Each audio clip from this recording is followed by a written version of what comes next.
The intimacy shared between former lovers is a connection like no other. This is Natasha Kyler, and you are listening to Micro Musings. Today we're trying a little something called vulnerability, so bear with me. This poem, in all honesty, was written after a series of uncomfortable conversations. The first was with Dev, a high school friend.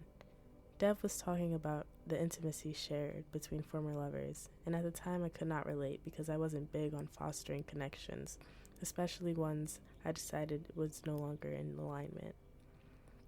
Then about 4 months later, it finally clicked. A former lover and I were talking about boundaries and things, and I could hear Dev's words on repeat in my head. I distinctly remember that moment still, which, if you know me, you know my memory is horrible and highly selective. But I could describe the entire scene down to the littlest details of what song was playing when my heart sank to my stomach. Puerto Rico by IDK. And immediately after that, I wrote this poem and sent it to Dev. Dearest Dev, you were right.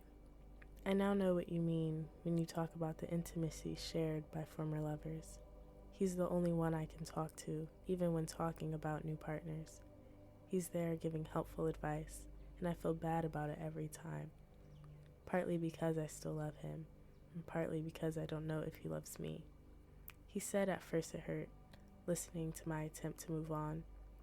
Then he said he hoped I found someone, just so I won't be as attached when he's gone. Am I too much? Am I a burden? I want to detach, I promise I do. Yet I cannot seem to, like there's a force pulling me towards him at all times. I think this is what they meant when they said soul ties.